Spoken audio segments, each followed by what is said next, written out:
this is going to play out today. But I'm Alex Batdorf. I am a serial entrepreneur. My last company was venture backed. We've raised close to 3 million from angels and VCs prior to me resigning.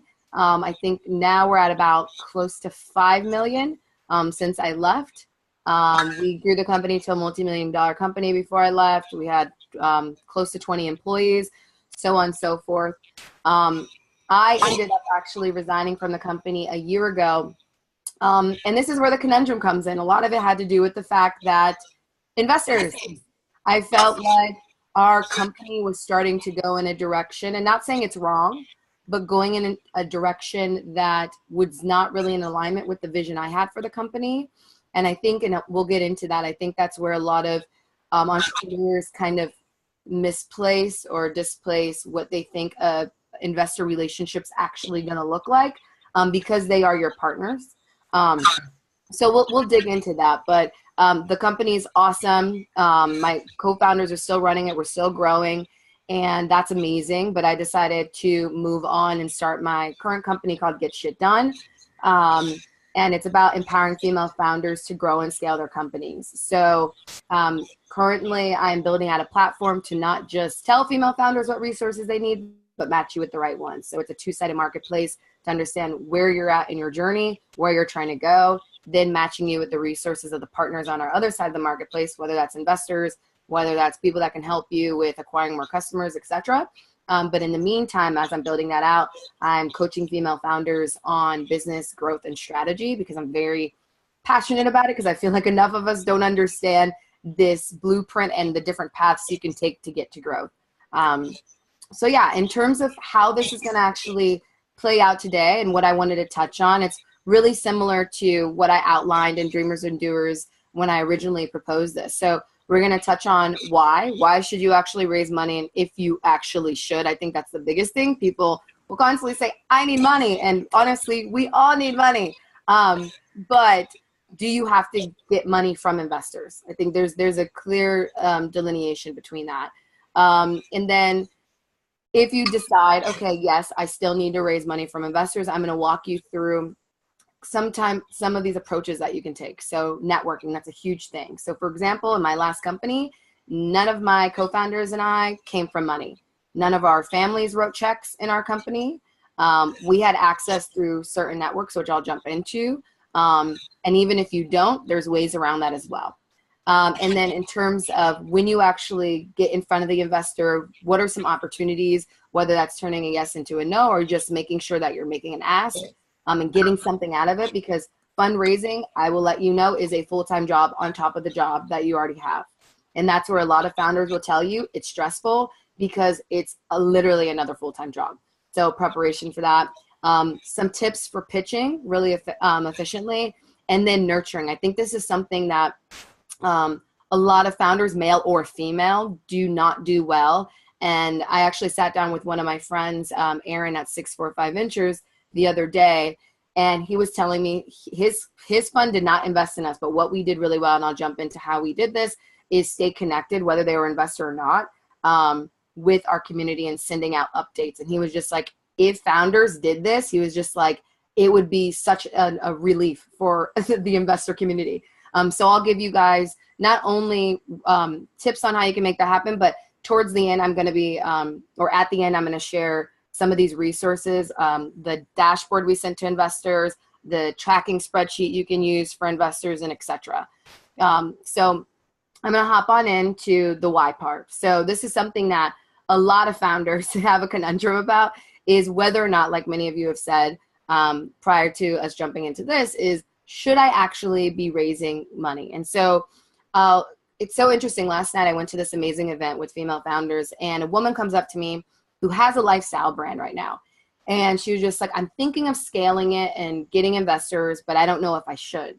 And so I asked her, well, why are you considering this now? And she was like, well, it's a big idea, and I think that can get even bigger. But I'm just like, okay, let's think about the type of life that you actually want to have. So in terms of lifestyle company, lifestyle or scalable companies, neither one is wrong. It's what's the right fit for you. So a lifestyle company, for example, the pros to it is that You get to grow at your own pace, which is awesome. You don't have to answer to anybody else, and you are 100% in control of your ship.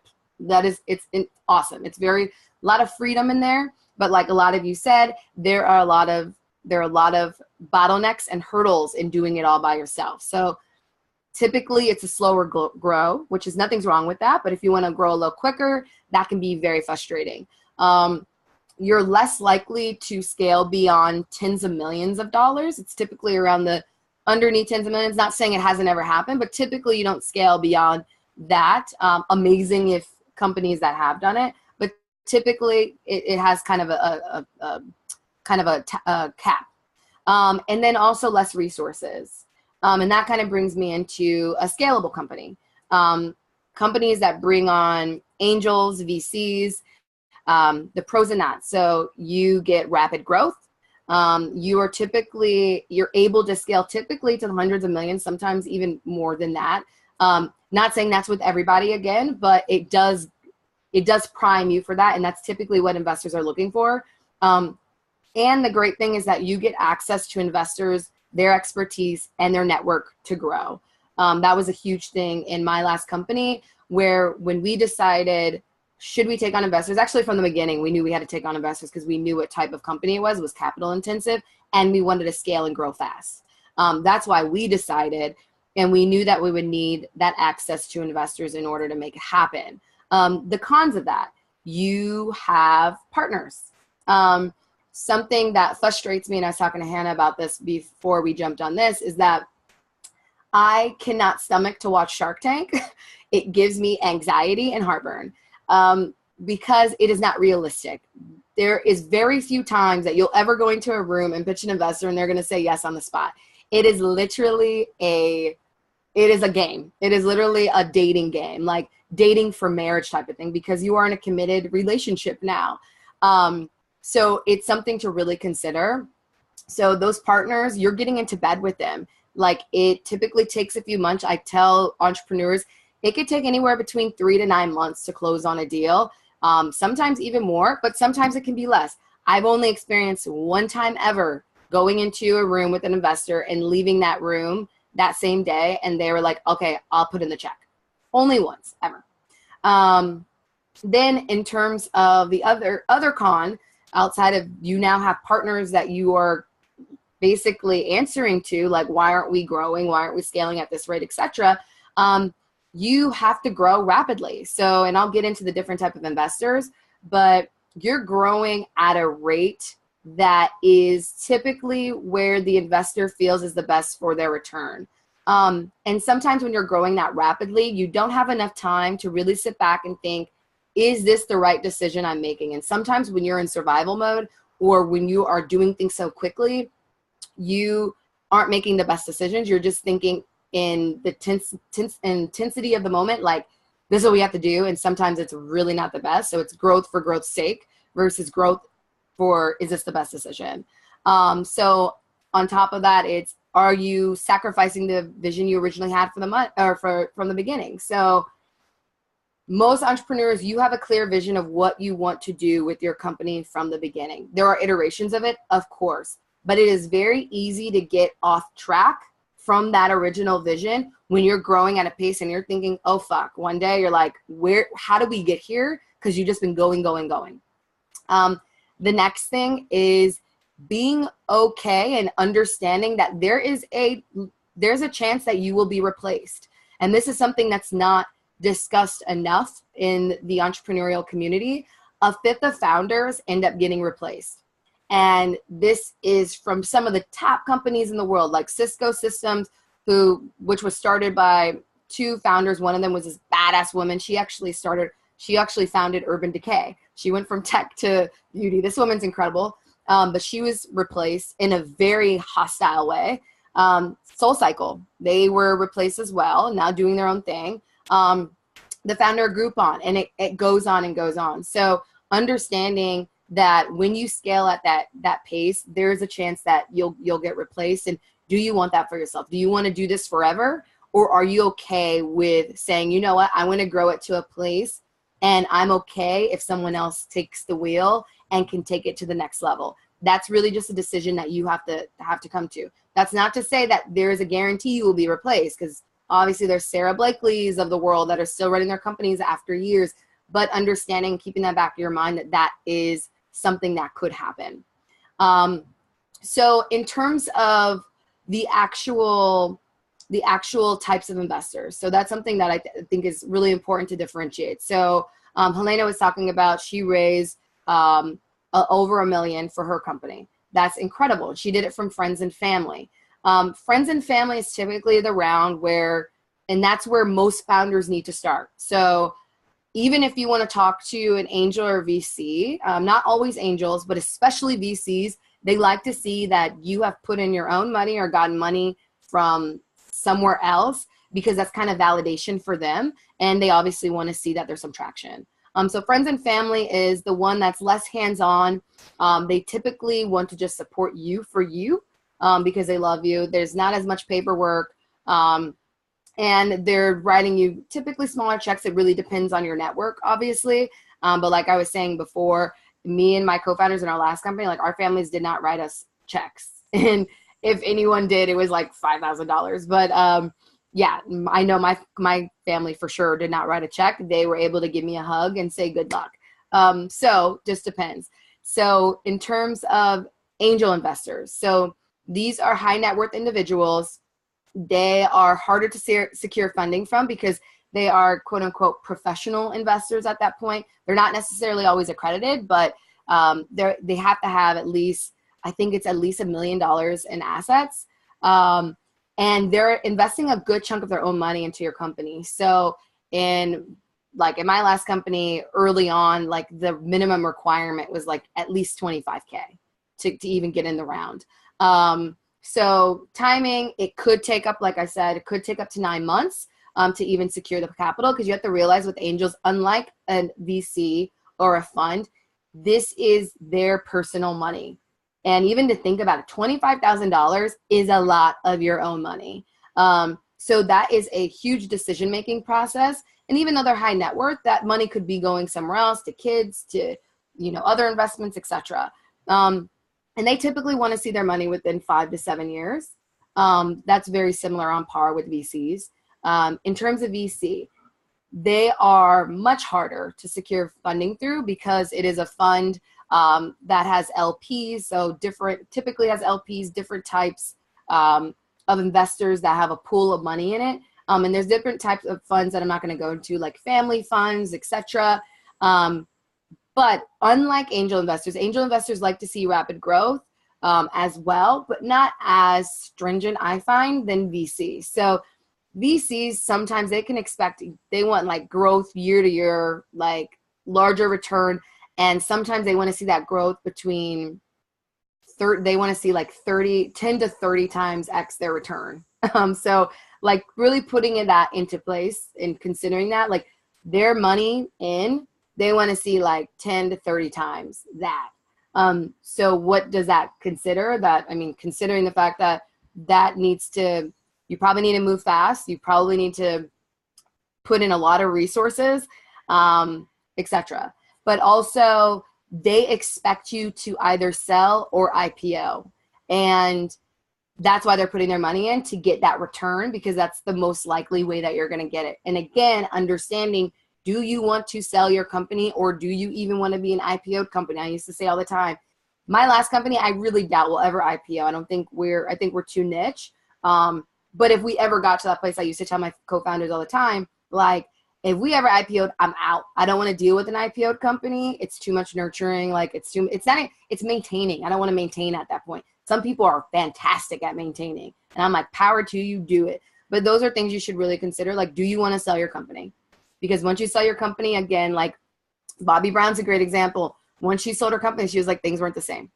And again, VCs, 5 to 7 years, they want to see their money back. So again, rapid growth. So in terms of getting into, and I think it's really important, the discussion of finding investors. So some of us are blessed to have a network of investors, whether that's friends, family, schools, etc. Some of us are not. And that's totally fine. And there are access points that you can get to. It does make it harder. for some people, but there are ways around it. So I always say the first thing is start with your network. So friends, family who are or know investors, that is the best place to start. Absolute best place, because the best thing that I heard like the beginning of my entrepreneurial journey with my first company in college was that investors invest in people, not ideas. And a lot of entrepreneurs hear that, and it's the truth. They're investing in you because if the ship goes down, they know 100% that you did everything in your power to make sure that that ship didn't go down. And if it went down, you did everything in your power, and it went down.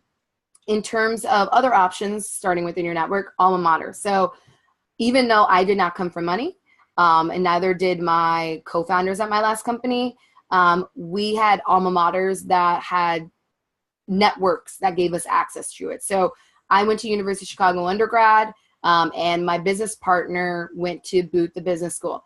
This is something also that I think is widely overlooked when we talk about female founders raising capital. If you look at the majority of them, a good chunk of them, someone's co-founder went to business school, which I think is very unfortunate because I don't think that makes you better at running a company. But there's some of these signs that investors look for to validate if you're good enough. So that's one thing. That gave us access to some of these high net worth individuals. So people that went to business school with my co-founder who were friends, classmates, etc. And going into, if you don't know any investors, and I know that sounds really gloomy, like you don't know any investors, like this is going to suck. I will not bullshit you. It's a little harder, but there are ways around it. So I'll share this resource at the end. So my series Get Shit Done on YouTube.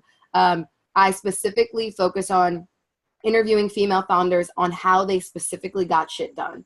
So for example, one of my first interviews was with Rachel Rennock. She is the founder or co-founder of Wethos, which is kind of like the Fiverr, but for nonprofits. She raised $1 million not knowing any investors.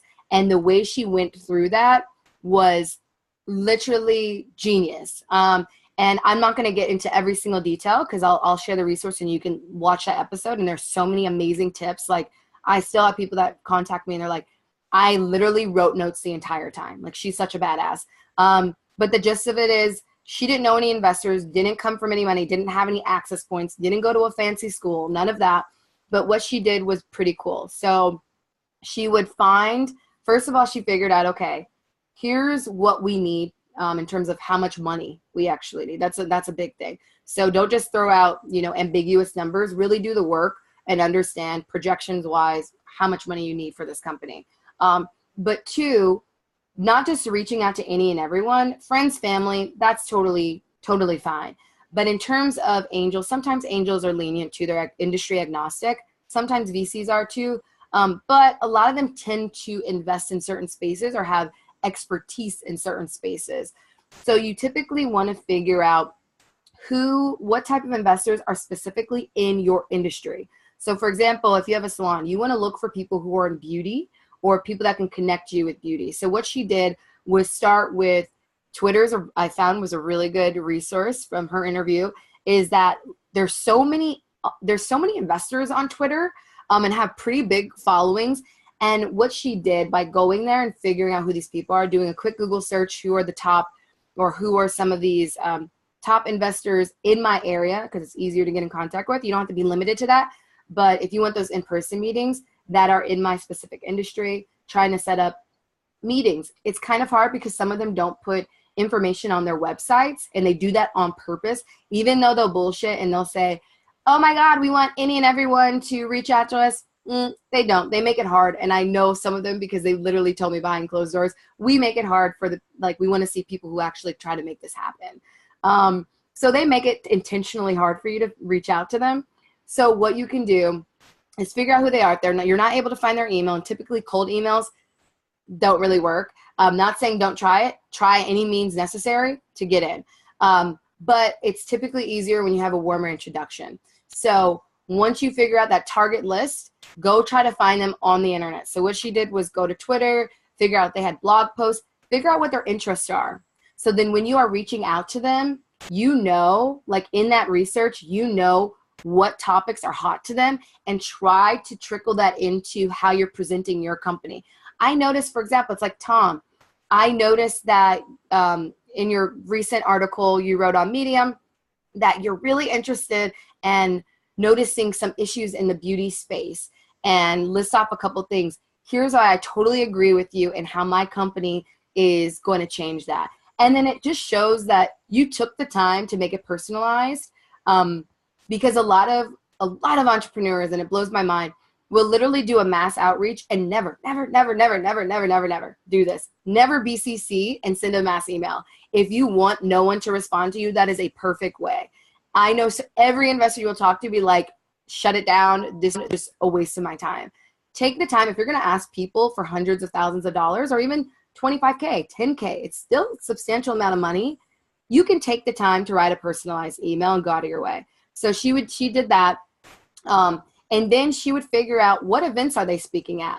A lot of these investors end up going to events or being on panels, and having that arsenal information on them is great, because when you're in the sea of all these people trying to talk to them, all these entrepreneurs trying to talk to them, when you go up to them, you can specifically point out something that you know they're an expert in. Say, hey, I noticed that article in Forbes recently. Man, I totally agree with you. Keep it brief because they have shit to do.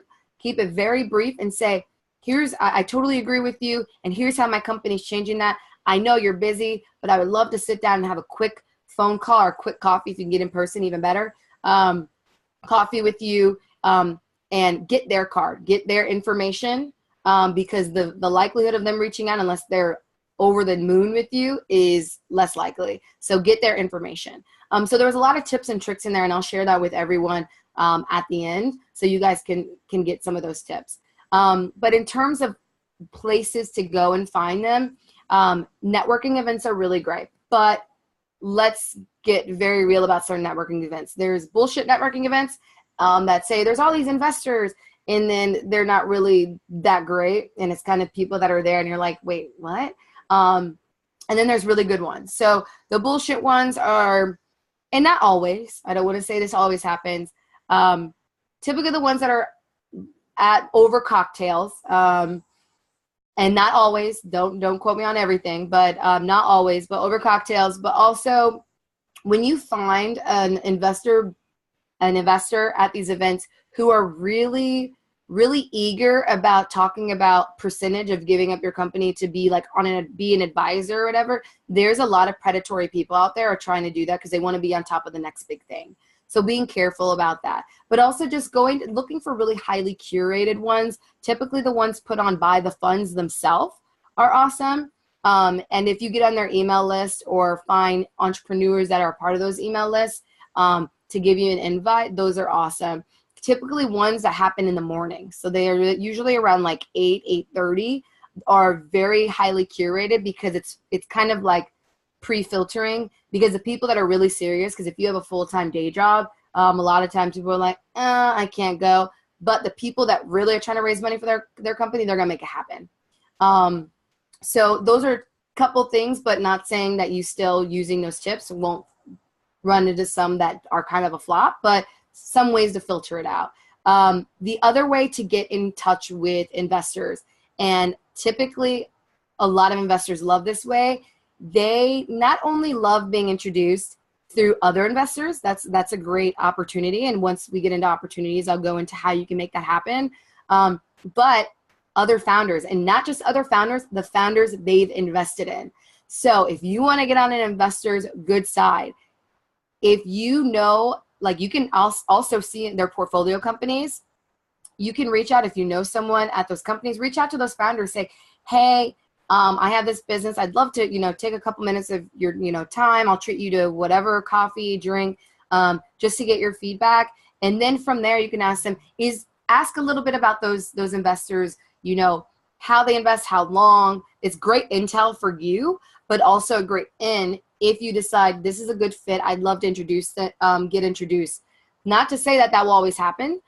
Founders, we are very protective of our investors, because we obviously want them to reinvest in our next rounds or whatever. Because once you start getting investment, typically it keeps going. It's a lot. But just realizing if you make a really authentic connection with that founder, you can typically get an introduction, and investors love that. That is like a hot introduction. So hot introductions would be from other investors, especially their portfolio company founders, because they have faith in them. So if they bring in another founder and they're like, yep, I trust your word. Warm would be trying to get in front of them at events. Cold would obviously be cold email, direct message, but those are still valid. In my last company, to give you guys kind of an idea what our goals were, we're like, if we can just convert 2% of these investors that we reached out to, and that was like hundreds, we're good, we're happy. So just allowing yourself to benchmark and setting expectations is really important, because this is a long game. And not saying that's for everybody. Sometimes you just are super badass and you can just close right away. But that's not the norm for most people. And like I said, there's Twitter, but also red flags to look out for. Anyone that's trying to broker a deal for you, I find this super predatory, and watch out. I actually had 2 founders call me women the other day, and they're like, oh, this one guy's trying to broker and get us in front of investors, and he'll take X%, and that, like, no, don't do that. At the end of the day, typically investors want to get in front of you through their network, and maybe this person can get you in front of them, but I find it super predatory, and I don't think that it's morally correct to do that. And I think there are some SEC regulations around some of that. So you also don't want to get caught up in anything that's predatory just because you want to get in front of an investor. Like, if it takes you a little longer to get some of those introductions, that's much better. But I think there's a better use of your time and the capital that you probably don't really have to expend in someone that's going to try to broker this deal. But in terms of when you actually get in front of investors, so like I said, in my last company, how we would benchmark quote unquote success was conversion rate. We're like, okay, 2% conversion, great. But understanding that the majority of these people will say no. That's just the name of the game, and that's okay. Again, unless you just have a super badass product and everyone's like, yeah, I'm in. And a lot of times, even then, you can have a badass product and you're still going to get a lot of no's. So getting used to that. But ways that you can turn a no into a yes, because every single investor meeting that you go into is an opportunity. And there are a few opportunities. So one is expertise. Typically, investors have an expertise in investing in something. Not all of them. Friends and families and angels might be agnostic, but still, they might have, let's say, a lot of our angels were, let's say, traders or investment bankers in our specific space. So they added a lot of value because they could look at the market and say, okay, here's what's trending, here's what's happening, here's what is working, what's not working, and kind of help us there. So that expertise, knowing their backgrounds, what they typically are doing on their day-to-day is really important. On the fund side, understanding their expertise on what companies they typically and industries they typically invest in, and then being prepared with questions. So understanding going into a meeting, like, of course, you're going to try to turn everyone into a yes. That should always be your mindset. But expectations-wise, and saying, you know what, I could get a no, but knowing that regardless, you're going to walk out of this meeting with something. So with these funds, you can look at what companies did they invest in. Is there maybe someone that's kind of in your industry? A lot of most investors are not going to invest in portfolio companies' competitors, so keep that in mind too. But you can get feedback from them, like, what do you find is problematic in this space? What do you find are the solutions? And you're basically getting their intel because they're experts in this from this. So that's a way to make sure that you're making every single meeting worthwhile, because like I said, it is a full-time job. So you better be getting something out of it. The other thing, and I saw this the other day, Crunchbase actually released this amazing, and I can send this to you guys too, amazing article on the state of female funding last year. So we raised about 40 billion. A lot of that was skewed because Ant Financial raised 14 billion. But at the end, they had investors, give some tips. And one of them said that one of the biggest problems that you see female founders not doing enough of, and I think male founders do this too, but I see a lot with female founders is not making an ask at the end. So every single meeting, like I said, needs to be an opportunity for you because you're spending your time doing it. One of the asks that you can do, referrals and intros to other investors. So like I said earlier, there's ways to get in front of other investors. If you sat down with an investor, and this probably won't work if the person doesn't like you or doesn't like the idea, but if you guys are having a great conversation and they're just like, look, I think this is a great idea. I just don't, and I like you, but I just don't really invest in this industry or this, this is not my expertise. And most investors don't really like to invest in something that they're not very well versed in. So if you're having a good vibe from them, say, you know what, I totally understand. I would love to stay connected and keep you updated on our journey. However, do you know any other investors that you think would like to sit down with me and have me present this idea? And a lot of times they're like, yeah, there's probably my buddy Jane or my buddy Joe or whoever it is. That's a great opportunity. In that case, you need to really be reading the room, though, and make sure that you guys are vibing out. But also it goes back to just asking questions. That might not always happen. Asking questions and making sure that they know, like, you're a serious founder, and you really want to understand how you can better this company. And a lot of times, even if that person is maybe a no before, I can't release her name, but this one badass female founder in beauty, she actually ended up going into an investor meeting. This person said no at first, and she sat down, talked to them, and just like, you know what? I totally respect that. Well, why is it a no? Why is it a no? And then they laid out their points. They just started having a discussion after that. And then she was like, that's really interesting. They had a back and forth. And then afterwards, that person was like, you know what? Actually, I'm going to invest. I'm not saying that's always going to happen. But again, just showing that it's not just about getting the check in that moment. This is a relationship. This is a relationship building, and that's really important. So again, feedback, getting that feedback from them, because you'll be able to identify what the problem was for them. And even if it's not for them, turning that yes or that no into a yes, it could be great, valuable feedback for you to make tweaks later on for other investor meetings. And then also a thing is staying in touch. That person, most people are not going to say yes in the first meeting, but staying in touch with them is super important. I'm going to get into that when we get into the nurturing part. And then just a few tips on pitching. What I found specifically for female founders, like I'll never forget, when I left my last company, I started helping at a family fund on the due diligence process. And I would get pitched by basically founders. And afterwards, I gave my recommendation to the fund to say whether or not I thought the fund should invest, and my reasoning and everything. I'll never forget getting pitched by men and women. And one thing I noticed with women is that we're so detail oriented, and that's what makes us fucking fantastic business owners, because we really get shit done. But when you're pitching, sometimes we get so caught in the weeds and the details. And for founders, it's our babies. Everything about our company is important. Every detail is important. But realizing not every detail is important to the person listening, so knowing your audience. So what I noticed was I saw female founders, one, pitching from every single detail versus high level in the vision.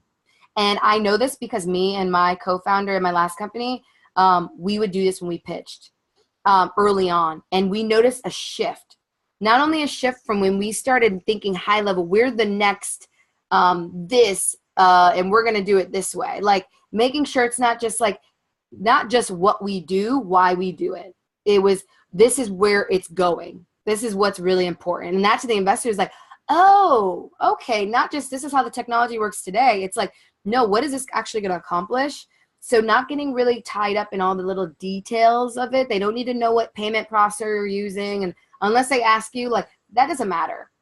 But there's kind of this balancing act of telling your story, the vision, and then peppering in the data, and then kind of doing this ebb and flow of it.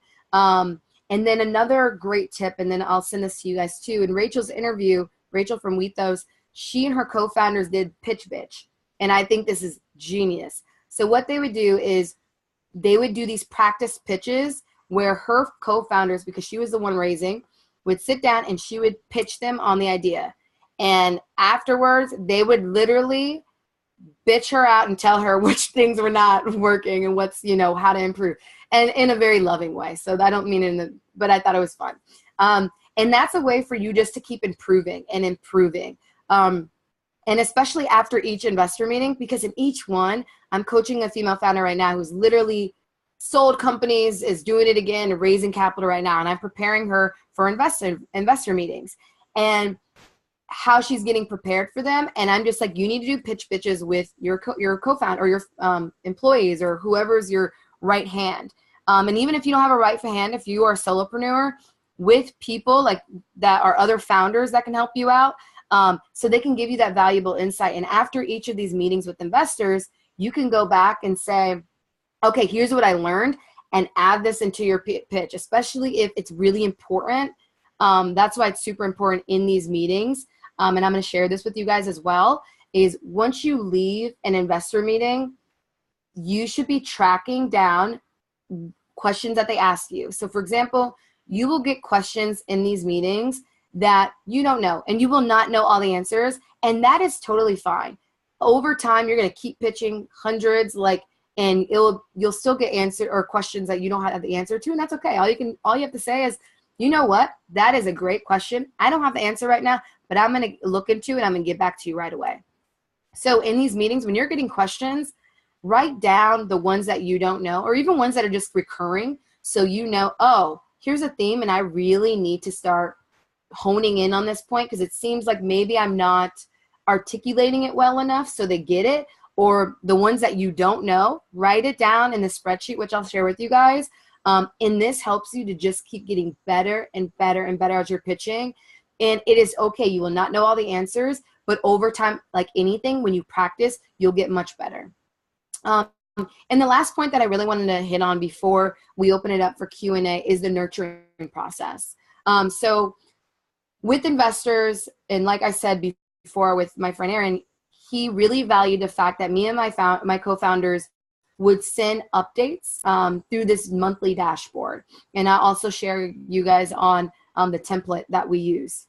And basically what you're doing is giving them updates on what's happening with the company. So on this list, we would include potential investors, we would include our current investors, and we would even include investors that said no, as long as they were not like, oh, you guys were just straight up dicks, and we're taking you off of this. But if we were like, these are good people, because again, going back to the fact that investors know other investors, and a lot of them are lurking.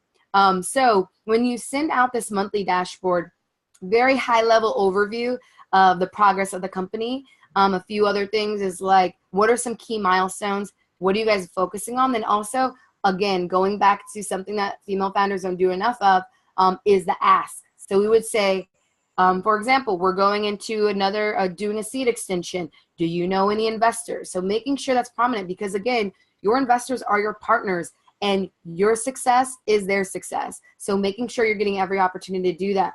From that, I'll never forget, we would have maybe an investor we met with a year ago or 2 years ago, and they said no then, but they were getting those monthly dashboards and seeing our monthly progress where they're like, wow, yeah, I would love to sit back down. I think I'm interested in investing now. Great opportunity. Or you'd get some that are like, keep it up.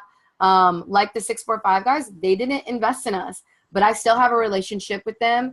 And able to take on those conversations as I'm building out Get Shit Done. It's just those relationships, and they want to help you. Even if they are not going to invest in you, a lot of times they want to help you, especially if they like you. And again, nurturing those relationships is huge. It's a huge part of finding investors, because it is not a one and done game. Most times it's not Shark Tank. Usually they don't say yes right in that room. Sometimes you get really lucky. But it is a relationship, and even after you close that check, understanding that you're still constantly communicating, because so many investors hate the fact that when they put money in, they don't hear progress updates from the founders they invested in, because again, that's their money in. It's like when you invest in the stock market, you get to see what's happening. It's going up or down, and also not being afraid to post those updates, because maybe you had a downtime. That's an opportunity for you to say, here's the risk, and here's why this is a risk right now, and here's how we could use your help. So guys, that's a few high level things in terms of finding investors, getting in front of them. And then once you get in front of them, some of the things you guys can be doing. But I'd love to open it up now because I know you guys all had some questions and all have different journeys for Q&A. I had a question. So for me, when I look at my fundraising strategy and how much money I need, I really just see it as a lump sum. So for me, it's really just to kind of get to that next threshold, which is a lot of it is for like brand exposure and building the technology piece, but it's not something that I envision needing to go to multiple seeds around because I'm already a profitable business and really it's just I'm looking for like $500,000 to get to that next step. And then from there, because we already make money, we'll be making money obviously from the investment.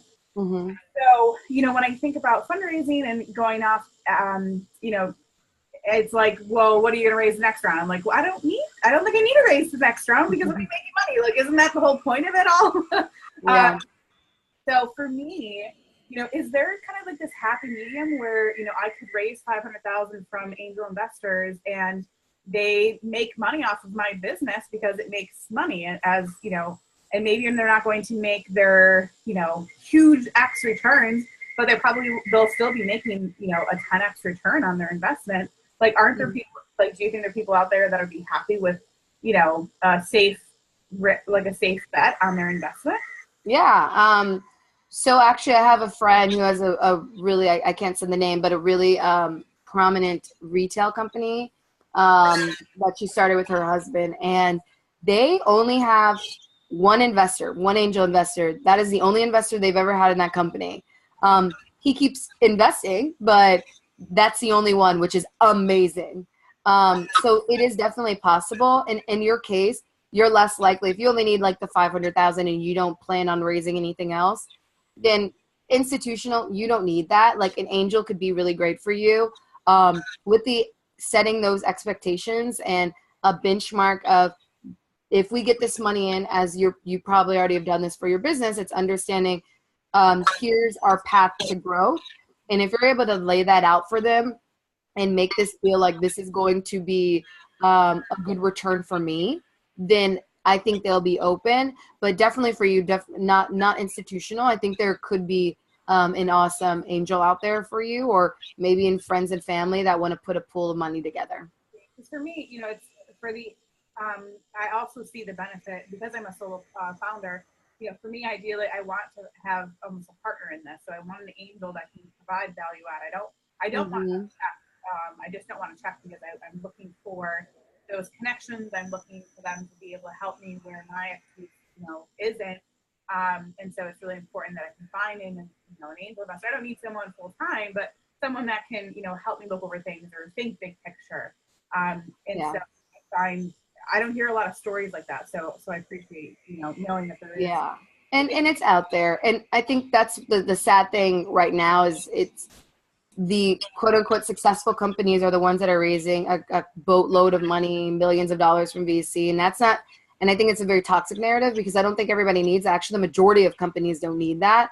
And there are angels, and most people need to be looking at investors, regardless of whether they're angel or institutional, as partners, because that's where you will get screwed over, where some, not all, I think there are predatory investors out there that know in the back of their mind starting out, they're like, we're going to get a good deal on this, and they have their own plan. The nice thing is if you take the time to really find an angel out there, set up conversations, and again, this is dating for marriage. So this is now your partner. You want to make sure, look out for the red flags. Are they controlling? Can they communicate? Like things that in like dating people. Like it's really the same, basically take the same template and move it over. You want to look at investors the same way. So they do exist. You just have to put in the work to find them. Awesome. Thanks so much, Alex. I appreciate it. You're welcome. Anybody else? Hi, it's Helena. How are you? Great. How are you? Good. I loved you talking about the nurturing and keeping up with investors. And I thought it was interesting what you were saying about even when you have a downtime, how you can ask for help. Yep. I guess one of my challenges is that Q4 was a tough time for us. and we do need to update people on, and we're doing things to fix that, right? And we're seeing progress, which is great. But you know, it's negative news. So how wide do you disperse that? You know, it's like when things are going great, I'm happy to shout it from the mountain to everybody publicly. Mm-hmm. When things aren't going so great, I don't really want to share that with, you know, people who are not investors. Yeah, no, that's a great point. Yeah. I find that this is something where a lot of times when I think it's two things. When when entrepreneurs are not sharing that information, it's one, you were getting super busy, and so we're forgetting not to share information on the progress of our company. But two, it's because we're not doing so hot, and we are so grateful for our investors, and we don't want to let them down. So there's a lot of that. But understanding, again, these are your partners. These are partners now. They put in money and expertise. That's the great thing about investors. And one of the pros in having investors in your business is that, and why it's so important to find the right investors with the right expertise. Because let's say if you're in, you know, the fashion industry, and if someone has experience in the fashion industry and you want to do, you know, an acquisition one day, they specifically are on merger and acquisitions, that can be someone that's going to help you through that process. That's amazing. But let's say your downtime was probably a seasonal thing. So you can say, hey guys, quick update. They're going to see it in the numbers, and that's okay. But what you say in this dashboard, and you guys will see it, is that one, here is what happened. Then you map out quick bullet points. Here are the next steps and what we're doing to remedy. Like you said, we have an action plan. They just want to see that. And then your ask. So do any of you have, if for you, it could be experience in this space and how to prevent this from happening moving forward? Do you know experts we can talk to? What are some different ways we can? And I think sometimes as founders, we think that we need to have all the answers. You will not have all the answers. That's why you have partners. Mm-hmm. So it's okay to tell them, and it sucks. It sucks, and they'll be like, ooh, you know. But depending on how bad. But sometimes I found that with us, we were beating up ourselves way more than our investors. And they're just like, especially if they were investment bankers or traders in our space, they're like, oh, the entire industry sucked right now. Yeah. Like, so we were beating ourselves up, and they're just like, oh, you guys did okay. You're fine. Yeah. But we mapped out the fact that here's what we're doing next, plan of action. Mm-hmm. Here's how we can use your help. Yeah. Awesome. Thank you. You're welcome. Alex, I had another question. You mentioned about finding investors and hearing this woman's tips about using Twitter. So what I've been doing is I've been reading a few books, and there's one book called What Every Angel Investor Wants to Know. Mm-hmm. And, they quote a lot of angel investors. So what I've literally done is gone through LinkedIn, and every single person he's quoted that, you know, seems to be like someone I would want to connect with, which is like 95% of them, I've just followed them on LinkedIn. And usually we have a couple mutual people involved, so I'm able to send them requests. But I haven't really figured out a strategy now to reach out to those people now that, you know, I'm connected with them. Yeah. What would you say the best way now that I'm connected with them is to reach out? Yeah, I mean, if you are close with those connections and say, hey, you know, you can always reach out. I've had several people do this to me. If I'm connected to someone, like, are you guys close? If so, would you mind making an introduction? Typically introductions that's your warm lead. That's always a great way. If you can't get that, cold lead, like the cold outreach is totally fine. But again, it's kind of going back to how are you going to pitch them in a way that's going to make it worth their while and something that they'll actually open. So one, we try a lot. I see this a lot where we try to post every single thing about our companies in these messages. They don't really have time to read that a lot of the times. But if you say, hey, so happy to connect. I saw you are connected to so-and-so. And you can say how you know them, if they actually know them. And then go into, I've been following your journey. Maybe you saw them and you saw an article on them. You can mention that. Again, like I said, understanding what their expertise is and what they're passionate about and then tying that into your company. And so it makes it enticing to them.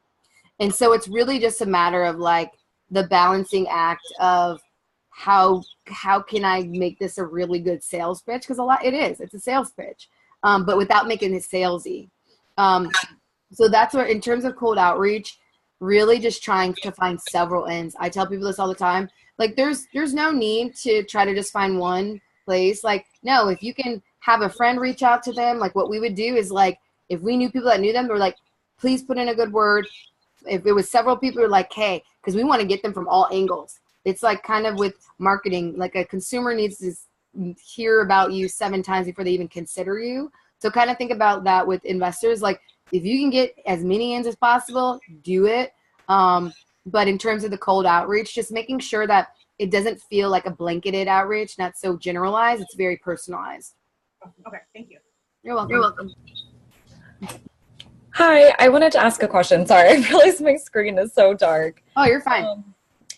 So it was like, I really appreciated your comment about men and women differing in terms of their pitch styles. And I've also been thinking about it in terms of kind of like action. So for example, another example that I've like heard at some other events that I've gone to is that like a lot of times too, men sort of have this sort of like, you know, women are like, look before you leap, but men are just tend to be like, I'm just going to go for it. So I was kind of curious, like in terms of approaching investors and sort of, and going through the fundraising process, like as a woman, how do you sort of balance between kind of looking before you're leaping and not, you know, being taken advantage of by like predatory investors, but also balancing it with, like you're saying, like being more assertive and sort of asking and kind of putting yourself out there. So I guess like, I don't know if you have any examples of when you feel like you were really able to do that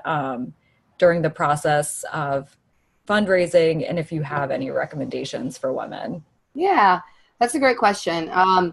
I think the first thing is not going in there with the, I'm a woman, they're going to look at me for that, even though that's true.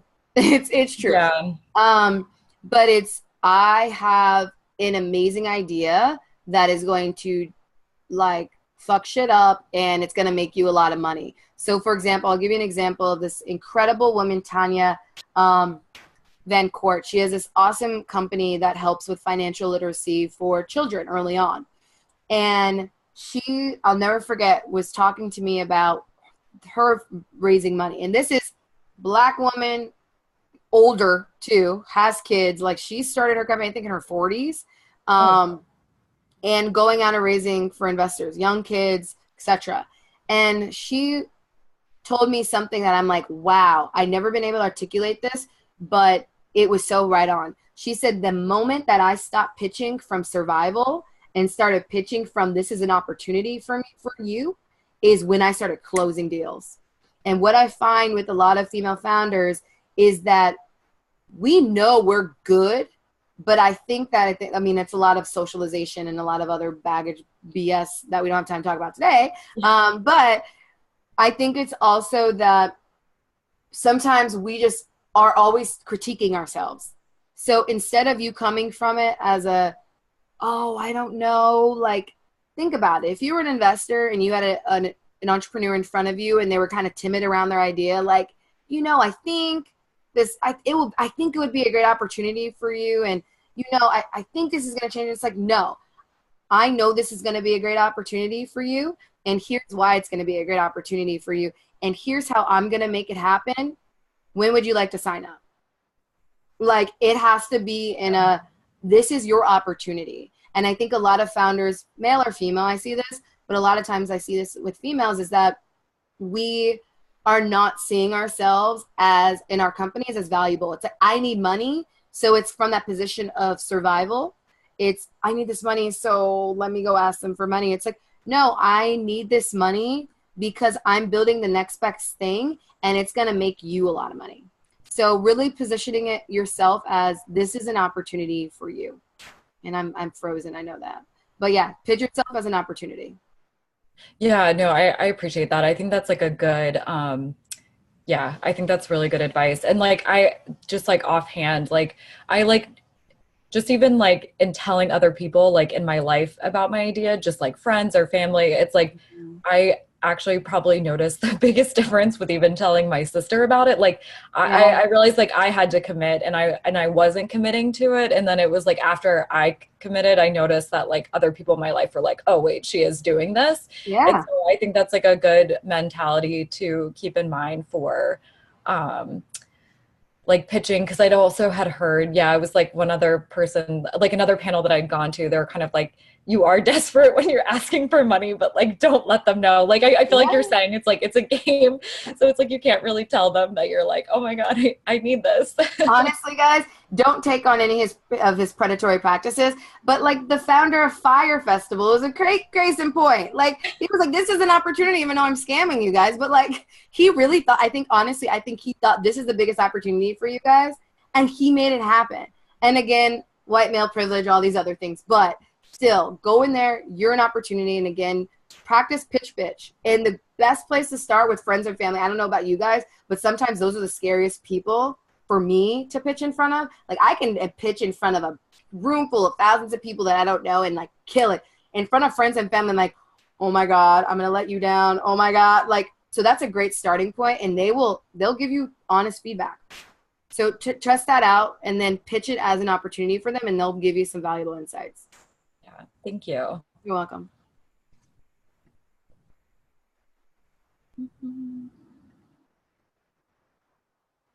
Anybody else?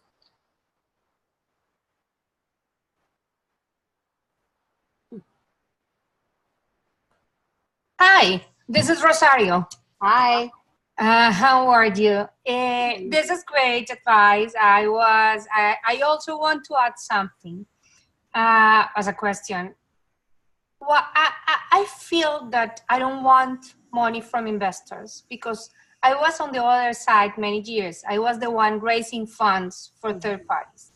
And I really know that game, that play, but also I know that when they are already inside of the company as investors, they will change the way you are leading. And in this case, this is my baby. Then I don't want to give that you already say that, and it resonates with me very much. But I have two co-founders, males, and of course, they are looking to raise money since a lot of time because that's cool for them. We are bootstrapping. It means we don't need to raise money really. But of course, we just started the play of raising funds. Then I decided, how do you think I should, what do you recommend in a situation like that, just from a plain perspective? So in terms of, so you want my feedback on what, in terms of bootstrapping or? No, that situation of having co-founders where I'm the female. I don't want. They want to raise and you don't. Yes, like that space. Got it. Okay, perfect. So I think, and you guys just started? No, to raise funds, we just have the first call this week. Okay, good. I was delaying it, but they set up the first call. It went great. Okay, great. But I'm not sure I want money from third parties when you've done it, you've seen it. Okay. No, and that's true. And I think, like I said earlier, it's very easy, and a lot of people don't realize these are partners now, and they have a say in what you do, as you've seen. But that conversation, and I think this is with any co-founding relationship, whether it's one other co-founder or two. Some people have 3, which I think is a lot, or anything more. But I think that with any co-founding team, you need to be sitting down frequently to make sure your guys' visions are aligned, because later it can become tumultuous instead of just staying in it and doing things to keep the peace. You don't want to be growing the same company with 2 different intentions or 3 different intentions. So what I'd recommend for you is just sitting down with your co-founders. I'm sure you guys have had this conversation, but sitting down and really mapping out, why do they, 1, feel like they need to raise this capital, 2, really mapping out, well, why don't you want to raise capital because of your concerns, and then 3, which is I think the most important, what's the vision all of you have for this company. And actually last night, I saw this guy, Ari, speak, and he had grown this massive virtual assistant company with his co-founder. And he thought that, and they were doing really well in terms of revenue, and he always expected, let's keep this more niche, a little smaller, more lifestyle. But he didn't realize, and him and his co-founder did not take the time to do this, which he'll say is like, I didn't realize until it got bad that, and we had to go to like therapy together, which is huge with founders, and I actually recommend it. But that his co-founder's vision was to scale it to a massive company. So that already is a conversation that should have happened in the beginning. So I think for you and your co-founder sitting down to really have a coming to Jesus moment, like, what do all of you see for the future of this company? Not right now. What do you see? Because if you're able to get your visions aligned, you guys will be totally fine. If you're all saying, we want this to be big, X, Y, Z, to this amount of money, amount of revenue, this amount of employees, etc. But if you guys are fundamentally saying, actually, I want this to be this size, and another person saying, I want this to be much bigger than that, that's already a problem that you guys are going to need to work through and see if you can. But if you guys are on the same alignment, I'm sure that in terms of the vision, I'm sure that you guys can come to some ideas and brainstorming around how you can make it happen so you guys can get to that place where everyone's comfortable. No, thank you. No, I think, yes, the point of alignment in the vision is completely, I mean, we are in the same page, and we are, but and we are having these conversations every day. Yep. It's more that one of those love to raise funds. He loves the exercise. Yeah. And you know what? It's just sitting back and you guys going through and you really listing off your concerns and what has happened and what could be some of the downsides of it. And then seeing, okay, if we're going to really do this, how can we protect ourselves from those issues? Nice. Thank you. You're welcome.